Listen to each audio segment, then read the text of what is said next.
세상을 연결하는 뉴스, 뉴스브리지입니다. 올해를 맞이하면서 어떤 계획을 세우셨습니까? 아직 목표를 정하지 못했다면 오늘 방송을 보시면서 도움을 받아보시는 건 어떨까요? 성공적인 2023년을 위한 계획 세우기, 이민영 박사님과 함께 이야기 나눠봅니다. 어서 오세요. 반갑습니다. 네, 박사님 오늘이 새해 이틀째인데요. 혹시 올해 어떤 계획을 세우셨습니까? 저는 소박하지만 굉장히 중요한 계획을 세웠는데요. 규칙적이고 건강한 생활을 하기로 다짐을 했습니다. 예, 꼭 이루시길 바라겠습니다. 그런데 사실 새해가 되면 이렇게 많은 분들이 계획을 세우고 목표를 정하기도 하는데 이루기는 쉽지가 않은 것 같습니다. 네, 맞습니다. 가장 쉽게 우리가 운동해야지 이 정도는 모두가 다 계획을 세우실 텐데요. 그리고 또 학생이라면 지금 딱 방학이죠. 그래서 방학 나 알차게 보낼 거야. 공부 열심히 할 거야. 이 정도 계획을 모두 세웁니다. 그런데 제 생각에 아마 작년에도 또 똑같은 다짐을 하셨을 것 같고 또 새로운 한 해가 시작이 되었습니다. 그런데 우리가 작심삼일이라는 말이 있죠. 실천하기가 참 어렵습니다. 근데 그 이유는 그 계획이 구체적이지 못해서 그렇습니다.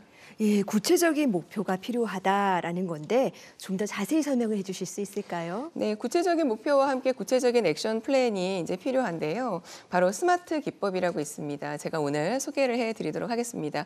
우리 스마트 기법이라고 하는 말은 영어 단어 앞 글자를 따서 만든 용어인데요. 우리 S는 specific, 구체적이어야 한다. 또 M은 measurable, 측정 가능해야 한다. 그리고 A는 achievable, 성취 가능해야 된다. 그리고 R은 realistic, 현실적이어야 한다. 그리고 마지막 T는 time bound라고 해서 시간을 정해야 한다입니다. 이 스마트 기법은 본래 심리 상담가들이 내담자들의 어떠한 행동을 수정하기 위해서 만들어낸 이제 기법입니다. 자, 그러면 한번 하나씩 설명을 좀 해드리면 구체적이어야 측정이 가능하겠죠. 측정이 가능해야 실제 계획을 우리가 잘 수행을 했는지 또 반대의 경우인지 평가가 가능합니다. 그리고 성취 가능하고 현실적인 목표여야 계획을 잘 지켜나갈 때 성취감을 느낄 수 있고요.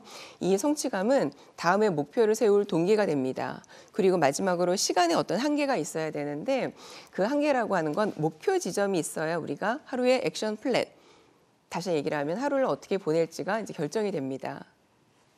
그렇군요. 예, 그러니까 이 살을 뺀다, 자격증을 딴다, 이 정도로는 부족한 것 같습니다. 이 스마트 기법을 이용해서 목표를 어떻게 세울 수 있는지 예시를 한번 더 들어볼 수 있을까요? 네, 어떤 꼭 거창한 목표는 아니어도요. 우리가 일상적인 습관도 이 스마트 기법을 잘 사용을 할 수가 있는데요. 가장 많이 세우게 되는 저도 마찬가지이긴 한데 운동 좀 해야지. 우리가 왜 건강한 몸을 위해서 규칙적으로 운동을 하기로 했다면 어떤 구체적인 목표가 사실은 필요합니다. 그러니까 예를 들어서 건강한 몸을 위해서 일주일에 2번 운동을 하기로 했다. 자, 그렇다면 측정이 가능하죠. 일주일에 2번. 네. 그렇습니다. 자, 그리고 성취 가능할 것 같습니다. 왜 매일 운동해야지 이런 무리한 목표는 아니죠. 그래서 내가 할 수 있는 만큼 설정을 하는 편이 더욱 성취할 가능성이 높습니다. 그리고 충분히 현실적입니다. 그런데 조금 구체성이 떨어집니다. 어떠한 운동인지가 들어가면 더욱 구체적인 목표가 될 텐데요. 예를 들어서 30분 걷기 또는 일주일에 2번은 스쿼트 몇 세트 이런 식으로 행동으로 나타낼 수 있으면 실천이 더욱 쉽습니다. 적어도 어떤 운동을 해야 될지 이런 고민은 안 해도 되니까요. 자, 그러면 언제까지 운동을 해볼까? 우리 타임 바운드, 시간도 정해두어야 하는데요.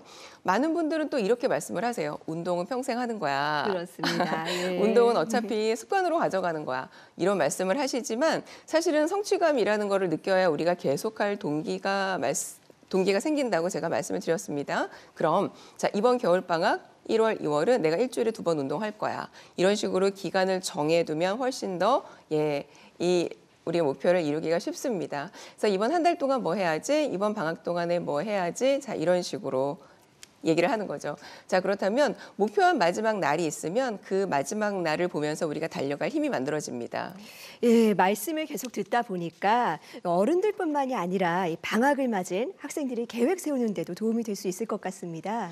네, 맞습니다. 이 방법은 우리 아이들의 학업 습관에도 적용을 할 수가 있는데요. 그러니까 책 읽는 습관, 또는 학습지 많이 밀리잖아요. 그리고 피아노 학원을 간다, 태권도 학원을 간다 모두에 적용을 할 수 있습니다. 예를 들어서 독서 습관이라면 한 달을 기준으로 몇 권, 자, 그러면 나누기를 하면 일주일, 또 나누기를 하면 하루에 몇 페이지, 이런 식으로 구체적으로 목표가 만들어집니다. 자, 그리고 예를 들어서 피아노 학원을 간다. 그러면 자, 우리 피아노 학원 열심히 다녀보자. 이거보다는 기간을 정해두고 이 기간 동안에 바이엘 상권 마치기. 이런 식으로 목표를 한번 만들어 보는 겁니다. 자, 그러면 매일매일 알찬 하루가 되겠죠. 그러면 그 기간 동안에 그 과정을 마치려면 일주일 또는 하루 단위로 연습량이 정해지게 됩니다. 자, 아이가 어릴 때 부모님들께서는 이렇게 측정할 수 있는 목표를 만들고 함께 해 나가시는 방법을 추천을 드립니다. 네, 아주 구체적이고 측정할 수 있는 목표가 중요하다는 말씀이셨습니다. 그런데요, 아무리 이렇게 목표를 잘 세워도 사실 1년이라는 시간은 굉장히 긴 시간입니다. 그 기간 동안 부지런히 자신의 계획을 잘 실천한다는 게 사실은 좀 어려운 일이거든요. 이 1년의 목표를 최종적으로 달성하려면 어떻게 하는 게 좋을까요? 목표를 수립할 때 원래는 인생의 비전을 세우고 그 비전 하에 장기, 중기, 단기 또는 하루하루의 어떤 액션 플랜이 들어갑니다. 앞서서 제가 운동에 대해서 말씀을 드렸는데 사실 우리가 운동을 왜 해야 하는 걸까요? 운동의 당위성을 찾아야 운동을 할 힘이 생깁니다. 그러니까 예를 들어서 나는 나의 비전을 이루기 위해서 건강한 몸을 유지할 거야. 또는 나의 행복한 가정을 위해서 건강한 몸을 유지할 거야. 나는 더욱 열심히 일을 하기 위해서 건강한 몸을 유지할 거야. 우리가 이런 식으로 운동의 당위성을 비전을 통해서 찾습니다. 그런데 이거 굉장히 좋은 방법입니다. 자, 그런데 우리 이런 말이 있습니다. 행복은 강도가 아니라 빈도이다. 이런 말이 있습니다. 자, 그래서 한참 참고 인내를 하다가 나중에 큰 행복을 경험을 하는 것보다 순간순간 작은 행복을 자주 느낄 때 더욱 행복한 삶이라고 느낀다는 거죠. 자, 그럼 큰 비전도 굉장히 중요하지만 저는 단기 목표를 만들어 놓고 이 단기 목표를 성취함으로써 느끼게 되는 그 행복감, 이 행복감이 우리가 목표를 유지하기에 굉장히 큰 힘이 된다고 말씀을 드리고 싶습니다.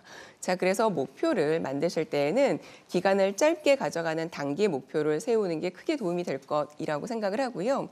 또 다른 방법은 방학 동안 예를 들어서 일주일에 2번 내가 운동을 잘했다. 그러면 나에게 보상을 해주는 거예요. 우리가 왜 다이어트 하시는 분들 이런 거 하시잖아요. 식사 조절을 잘 하다가 하루는 마음껏 먹는 이런 거 하시죠. 자, 이런 것처럼 나에게 작은 선물을 준다 또는 나에게 하루 자유를 준다. 이런 나름의 보상을 스스로에게 주는 겁니다. 자, 나에게 어떠한 보상을 준다는 건 기분이 좋은 일이에요. 근데 이렇게 기분이 좋으면 우리 뇌에서는 도파민이라는 호르몬이 분비가 됩니다.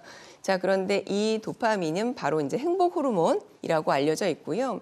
우리가 목표를 세우고 그 목표를 이루면 행복감이 만들어지고 자, 이때 뇌 속에선 도파민이 분비되기 때문인데 도파민은 행복 호르몬이라고도 이야기를 하지만 사실은 다른 말로 중독 호르몬이라고도 합니다. 그러니까 행복감을 느끼기 위해서 그 행동을 계속하게 되는 거죠. 그래서 이 행복감을 주는 도파민 때문에 우리는 어떠한 행위를 계속할 동기가 만들어지는데 마치 중독된 것처럼 말이죠. 자, 그래서 이런 행복과 쾌감을 더 느끼고 싶어서 한번 도파민을 경험을 하게 되면 더 높은 목표를 설정을 하게 됩니다. 더 강한 도파민을 경험하기를 원하기 때문이죠.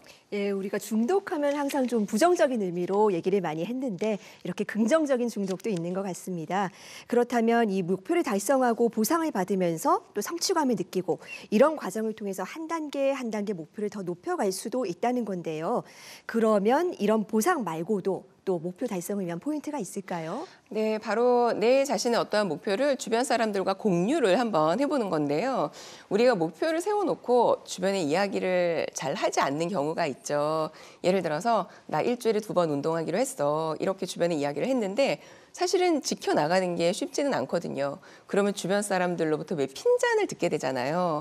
운동하기로 했잖아. 너는 왜 말로만 그렇게 운동을 한다고 하니.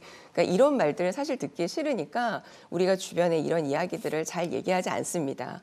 그런데 주변에 나의 목표를 이야기하지 않는다는 건 내가 지키지 못할지도 모른다라는 거를 바탕에 깔고 있는 것이죠.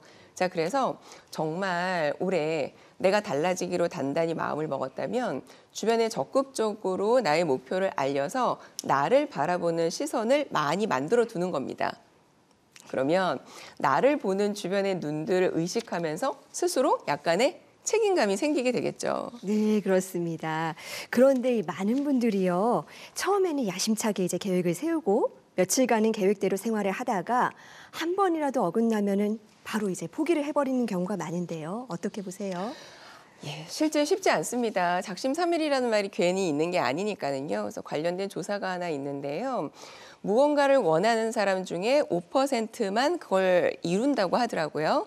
그런데 그 이유는 나머지 95%는 원하기만 하고 아무런 행동을 하지 않아서라고 이야기를 하더라고요. 앞에서도 말씀을 드렸지만 구체적인 목표가 없기 때문입니다. 그래서 행동으로 옮길 수 있도록 스마트 기법을 활용을 해서 목표를 구체화하고 액션 플랜을 만드시길 부탁을 드리고요. 또 작가 헬렌 하드셀이 이런 말을 했습니다. 실패란 없다. 단지 결과가 나타나는 것이 지연되고 있을 뿐이다. 이러한 말을 했습니다. 신년 계획을 세우고 중간에 잘 안 된다고 해서 우리가 실패한 건 아니거든요. 나 그럼 포기할래. 이게 아니라 그럼에도 불구하고 끌고 나갈 수 있는 언젠가는 결과가 보인다는 걸 말씀드리고 싶습니다. 예, 뉴스 마치면 저도 새해 계획 다시 한번 짜봐야겠다는 생각이 듭니다. 보다 구체적인 목표 설정을 통해서 올해는 더 좋은 뉴스 전해드릴 수 있도록 노력하겠습니다. 오늘 말씀 감사합니다.